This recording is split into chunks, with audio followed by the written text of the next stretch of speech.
আসসালামু আলাইকুম। ডিএমআরসির অনলাইন ক্লাসে সবাইকে স্বাগত জানাচ্ছি।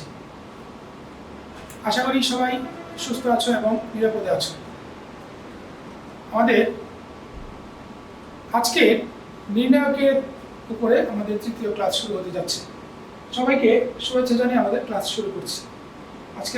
আজকেও আমি তোমাদের সাথে আছি মোহাম্মদ ইউসুফ মিয়া, প্রভাষক, গণিত বিভাগ, ডক্টর মাহবুব রহমান, মোল্লা কলেজ।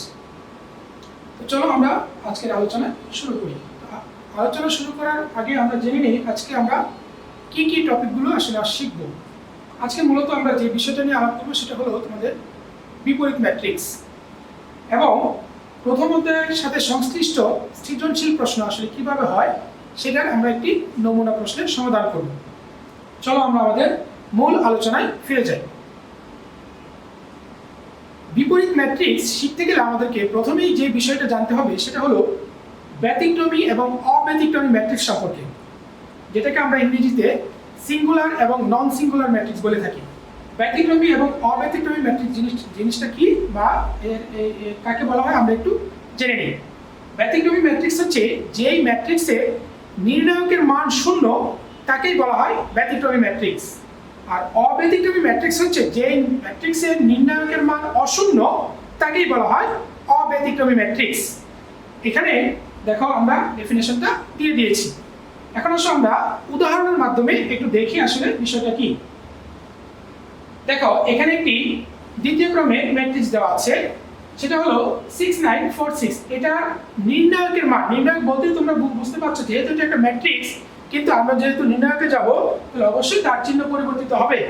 চিহ্ন পরিবর্তিত হলে আমরা এখানে তার মানটা পাচ্ছি হচ্ছে দেখো 6 এবং 6 36 36, তার মানে কত 0।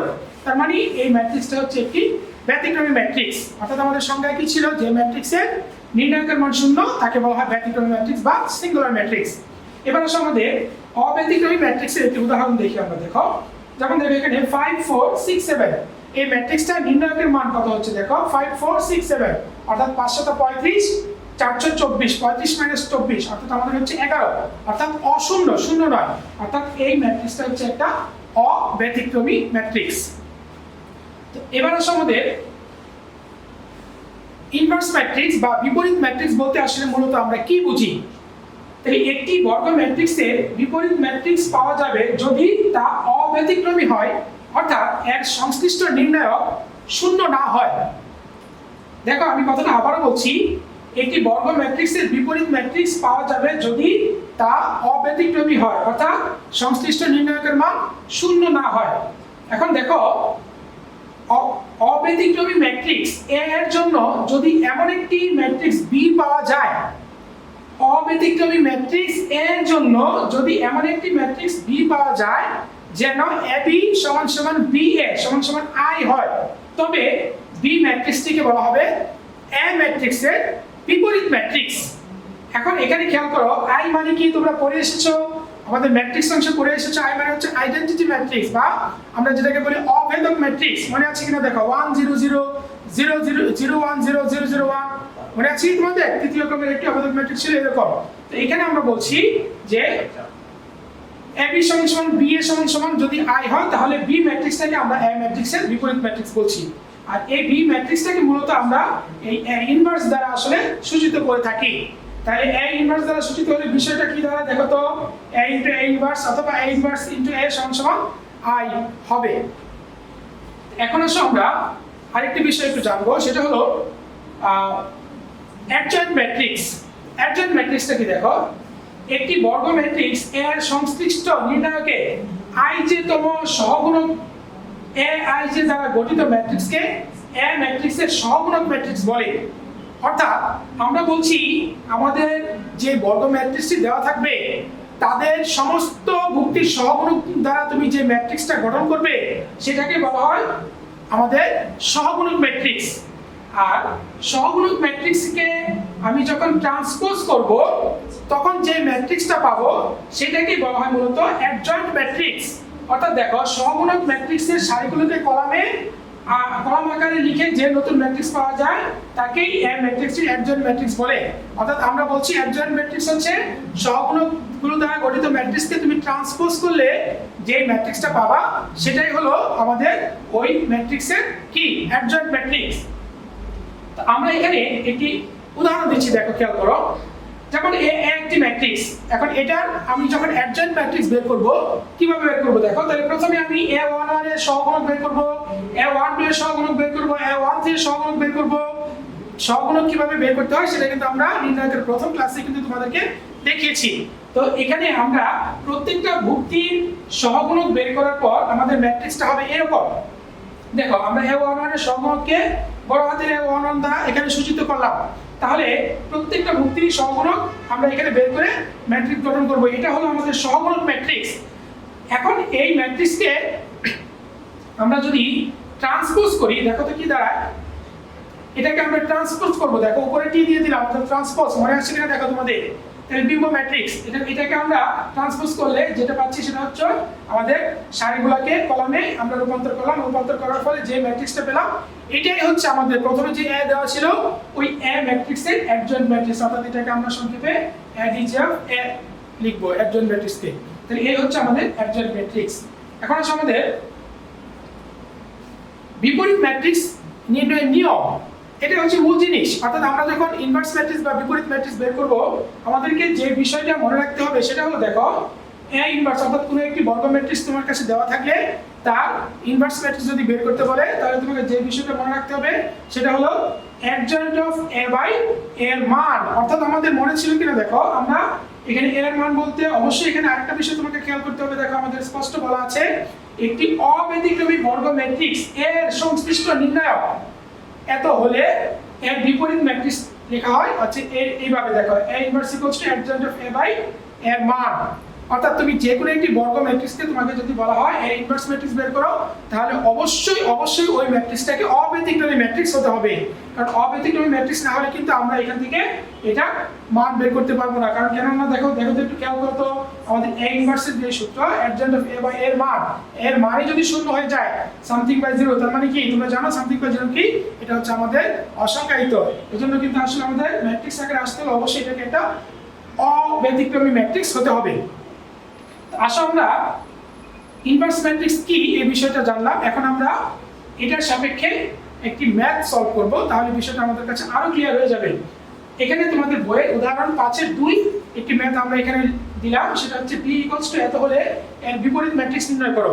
তো বিপরীত ম্যাট্রিক্স নির্ণয় করতে গেলে প্রথমে যে বিষয়টা তোমাকে খেয়াল করতে হবে, মনে আছে কিনা দেখো, আমরা বলেছি যে ম্যাট্রিক্সটাকে অবশ্যই অব্যতিক্রমী হতে হবে, নন সিঙ্গুলার হতে হবে। তো আমরা সেটা কিভাবে দেখব? তাহলে ম্যাট্রিক্সের মান আগে নির্ণয় করব।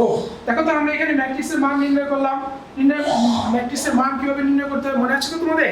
আশা করি অবশ্যই সবাই এর মধ্যে ম্যাট্রিক্সের মান কিভাবে নির্ণয় করতে হয় সেটি শিখে গেছো। এখন আমরা বি ম্যাট্রিক্সের মান নির্ণয় করলাম। দেখো তো আমরা মান নির্ণয় করে কত পেলাম? এখানে 17। অর্থাৎ এটা হচ্ছে একটা কি অব্যতিক্রমী ম্যাট্রিক্স, অর্থাৎ এটার মান 0 নয়, তার মানে এটা হচ্ছে একটা অব্যতিক্রমী ম্যাট্রিক্স। তাহলে অবশ্যই এই বি ম্যাট্রিক্সের বিপরীত ম্যাট্রিক্স নির্ণয় করা যাবে। তাহলে দেখো এখন আমরা এখানে লিখতে হবে, সুতরাং ম্যাট্রিক্সটি যেহেতু অব্যতিক্রমী তাহলে অবশ্যই বি ইনভার্স বিদ্যমান, অর্থাৎ এই বি ম্যাট্রিক্সের বিপরীত ম্যাট্রিক্স বি ইনভার্স অবশ্যই বিদ্যমান। তো এখন আমাদেরকে কি করতে হবে মনে আছে কিনা দেখো, সূত্র ছিল কি অ্যাডজয়েন্ট অফ কি a অথবা b, আমরা যেহেতু এখানে b ম্যাট্রিক্স তাহলে আমরা বলবো adjoint of b by b এর মান। তো আমরা কিন্তু ইতিমধ্যে b এর মান বের করে ফেলেছি। তো আমাদের অ্যাডজয়েন্ট অফ b, এই b ম্যাট্রিক্সের অ্যাডজয়েন্ট ম্যাট্রিক্সটা বের করতে হবে। তো আসো আমরা b ম্যাট্রিক্সের অ্যাডজয়েন্ট ম্যাট্রিক্স বের করি। তাহলে অ্যাডজয়েন্ট ম্যাট্রিক্স বের করতে গেলে প্রথমে আমাদের কি করতে হবে? তাহলে এই ম্যাট্রিক্সের প্রতিটা ভুক্তির সহগুণকগুলো বের করতে হবে। এরপর সহগুণক দ্বারা গঠিত ম্যাট্রিক্সটা নিয়ে তাকে আবার ট্রান্সপোজ করব। ট্রান্সপোজ করলে আমরা পেয়ে যাব আমাদের বি ম্যাট্রিক্সের অ্যাডজয়েন্ট ম্যাট্রিক্স। তো আসো আমরা দেখি আমাদের যে বি ম্যাট্রিক্স তার যে সহগুণকগুলি হলো নিম্নরূপ। তাহলে b11 বলতে আমরা কোনটাকে বোঝাচ্ছি? এটা দেখো প্রথম সারি প্রথম কলাম, অর্থাৎ 2 এর সহগুণক। তাহলে 2 এর সহগুণক যখন আমরা নিব তখন সারি বাদ কলাম বাদ, তাহলে যেই চারটা ভুক্তি থাকবে এই যে -2 2 1 2, তাহলে তাদের মান চলে আসলো। আবার b12 হচ্ছে কোনটা? প্রথম সারি দ্বিতীয় কলাম, অর্থাৎ 1 এর সহগুণক। কিন্তু আমরা যখন 1 এর সহগুণক নিচ্ছি মনে আছে কিনা তোমাদের? দেখো তো আমাদের কিন্তু এখানে একটা চিহ্ন বসাতে হবে, সহগুণকের ক্ষেত্রে কিন্তু যথাযথ চিহ্ন বসাতে হবে। তাহলে আমরা যদি যথাযথ চিহ্ন বসাই, অর্থাৎ আমাদের এটার সামনের চিহ্ন কি ছিল, অবশ্যই minus, -1 to the power i plus j, মনে আছে কিনা দেখো তোমাদের।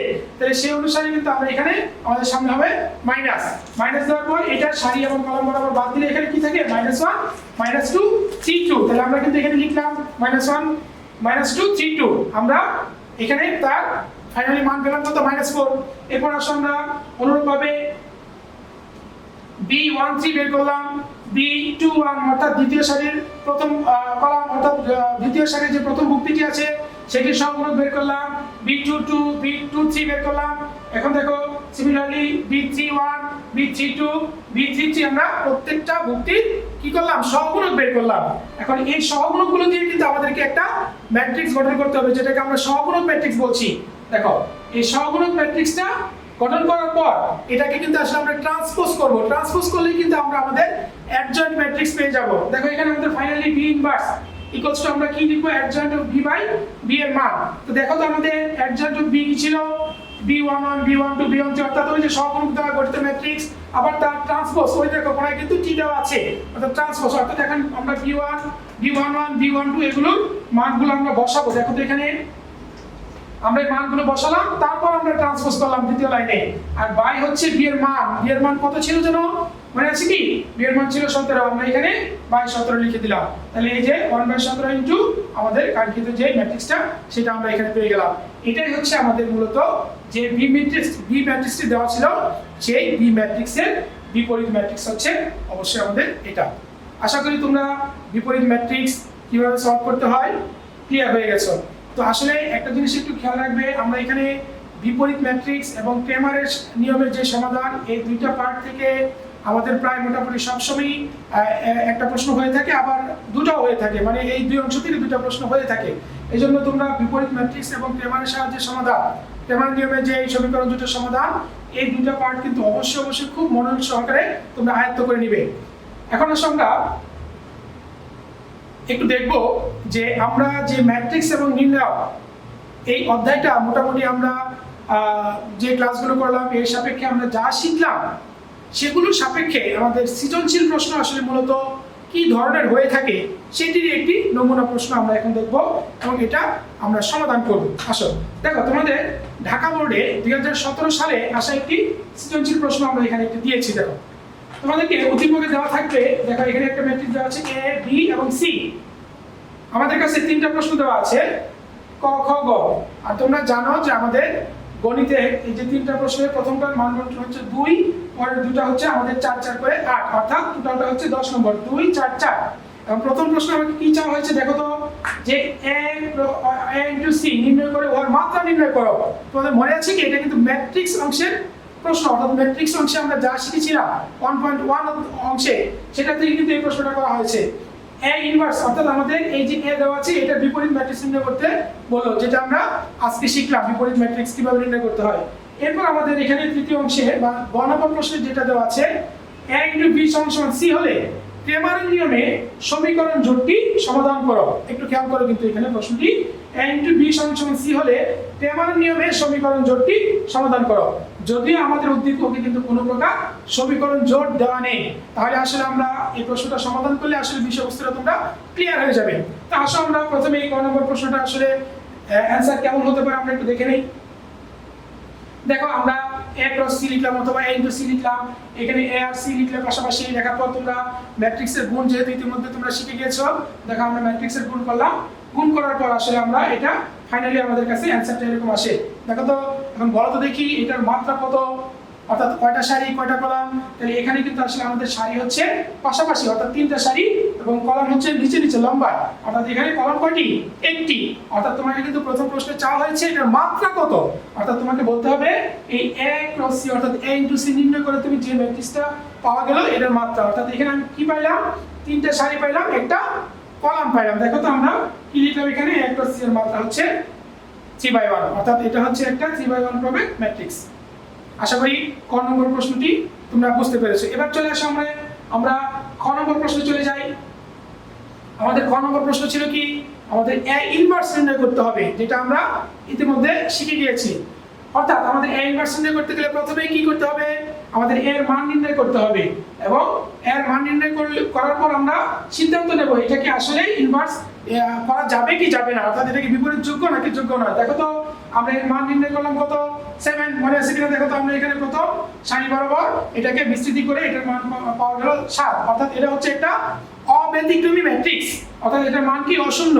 তার মানে যেহেতু এটা একটা অব্যতিক্রমী ম্যাট্রিক্স তাহলে অবশ্যই এর কি ইনভার্স ম্যাট্রিক্স বিদ্যমান, তার মানে আমরা এটা ইনভার্স ম্যাট্রিক্স নির্ণয় করতে পারবো।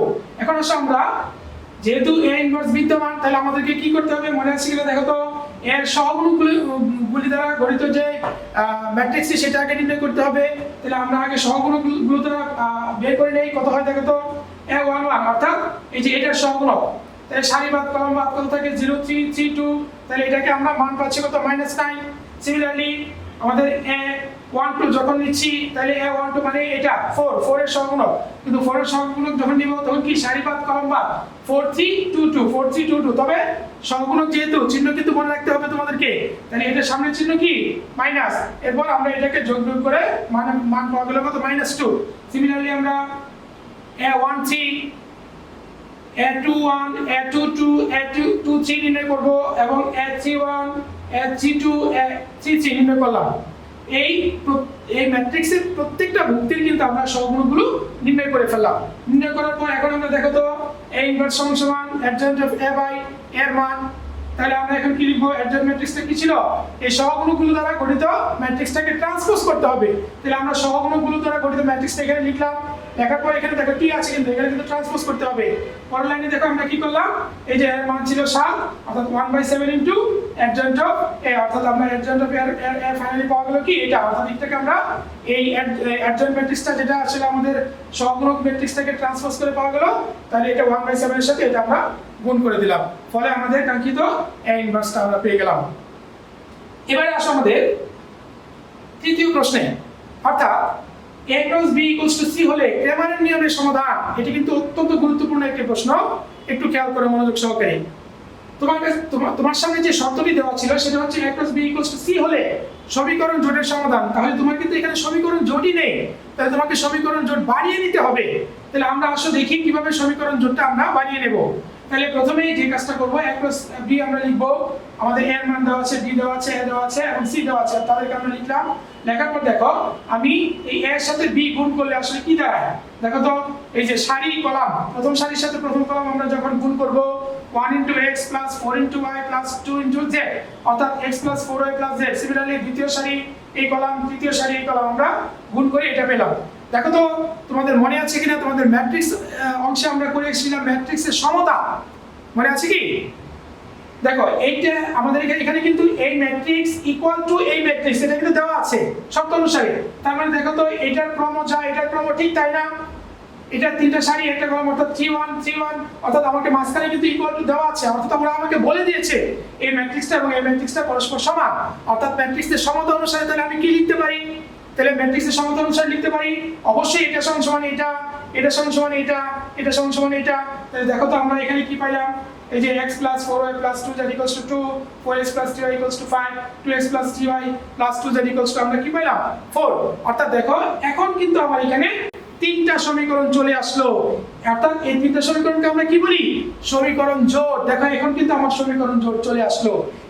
এখন আমি আমাদের ক্রেমারের নিয়মে এটা সমাধান করব।